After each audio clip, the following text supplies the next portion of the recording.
This episode of Jujutsu Kaisen absolutely shattered my mind. Due to the schedule of Jujutsu Kaisen and how many animators have talked about the poor conditions, especially Miso. Even though I knew this was going to be a high priority fight, a big fight for the Jujutsu Kaisen staff, I tried to keep my expectations real for this fight. I expected the animation to be good, but I also expected there to be limited cuts. And for a benchmark of what I think the episode would have been like, I used episode 3 of season 2, which was really well animated from the action department. But this one completely shattered those expectations. Not only is it the best animated episode of season 2, it is the best animated episode of Jujutsu Kaisen from an action standpoint. Honestly, out of everything this year, probably has the best crafted action as well. With some of, if not the best action boards we've seen all year. Just like the last video, we'll talk about a lot of the things I liked about the episode. We'll talk about some of the names behind it and what led to this episode looking as good as it did. So with that being said, please make sure to leave a like and subscribe,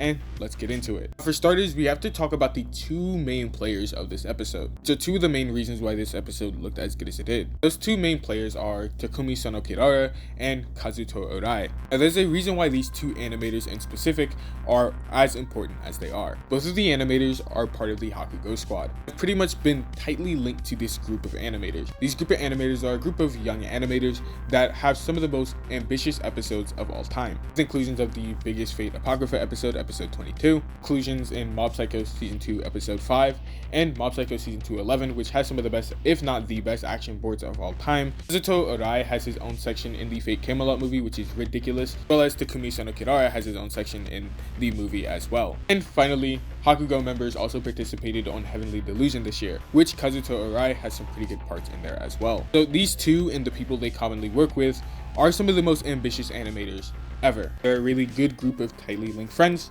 and they pull off amazing stuff. And this most recent episode of Jujutsu Kaisen is no different. Just from a change in lighting alone, you can tell what kind of vibes they're going for. That is actually something I want to touch up upon, especially when in relation to Kazuto Orai. You see, after the Fate Camelot movie, Kazuto Orai made tweets where he talked about how Hakugo tells him how he's a little bit too focused on just the characters trying to kill each other, not really focused on the impact that they have on the surroundings around them, as the surrounding can tell just as much of a story as the characters themselves. The example used being how Lancer's attack causes some candles to fall. Those candles and the environment causes the things to set on fire. Kazuto Orai adopts this during his Jujutsu Kaisen episode, as we see. Even at the start, blood splatter is placed throughout the environment on the street, telling us that people have been brutalized in here. People are getting slaughtered. Obviously, Choso using his own piercing blood that knocks out some of the lights, which causes environmental changes that stay throughout the fight. These aren't just for show either. The colors do change depending on what light source they're closer to. Kazuto Orai understanding these things and how to adopt these into the anime really made the fight a lot more immersive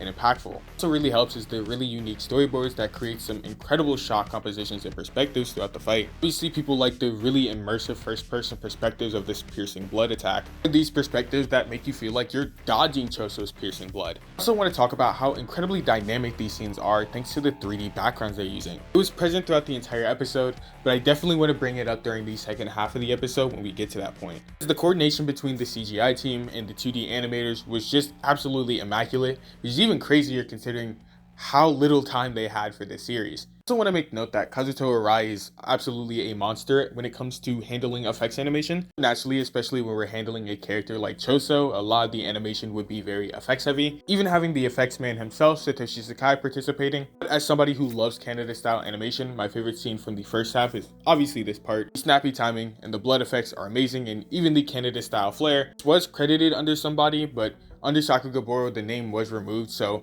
likely this person did not want to be credited. And to understand, while this episode did look really good, it still has production issues just like the rest of Jujutsu Kaisen season 2, so it's understandable that something like this could happen. More really good effects animations and incredible 3D backgrounds we lead to the second half of the episode, which is covered by the man Takumi Sono Kirara. My knowledge, it's been a while since we've seen this man. However, when it comes to crafting dynamic action as well as ridiculous effects animations, this man is a monster. I mean, his section in Fate Camelot was absolutely stunning. He has one of the best displays of effects animation in Mob Psycho season 2 episode 5 that I've ever seen in anime. Naturally, Takumi Sono Kirara would handle this portion incredibly well. The setting is incredible here. The red and blue lights on the opposite sides of the bathroom is enough to highlight both sides of the fighters. Likely the water isn't drawn on here, it's likely composited on here. But the water in the area is perfect for some incredible effects animations. And this is where I again want to reference how they incorporate the environment in these scenes. Water filling up the area will cause this panel to lift up,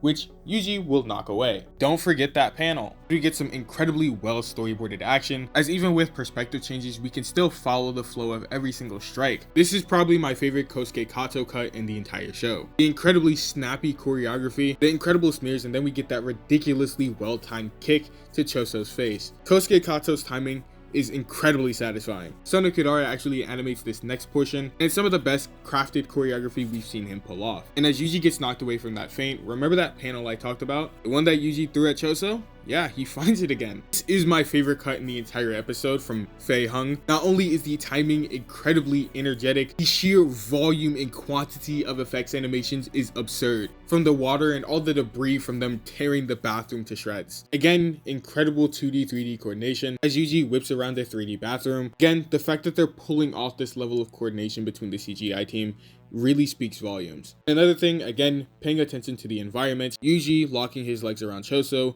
knocks out this blue light source, which takes away the blue from the blue and red clashing. So Yuji, when he runs up to Choso next, is only covered in red on his backside. But then he creates his own blue light source as he begins to try and strike Choso, with some very clear inspiration from a specific scene in season 1. And with Yuji's loss, we're still not done. The direction and storyboards are still a step above, as the cracks revealing the light actually shows Choso the truth. Won't spoil.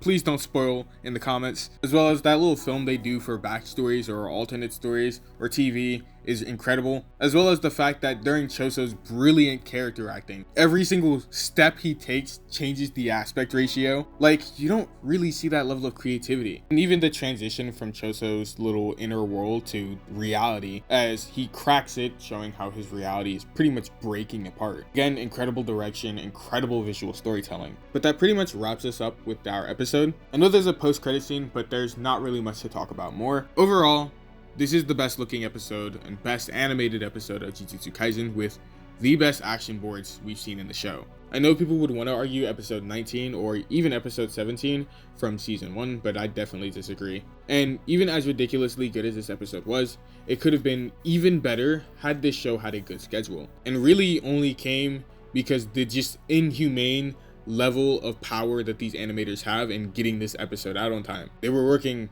right up to the deadline. I don't know how they were capable of pulling this off. But that is it. This is the best looking episode or best animated episode of Jujutsu Kaisen. But let me know what you guys think about this episode. Did you personally enjoy the episode? Please make sure you leave a like and subscribe. Ring that notification bell so you can get caught up whenever I post. I'm Debunked by Aaron, and I'm signing out.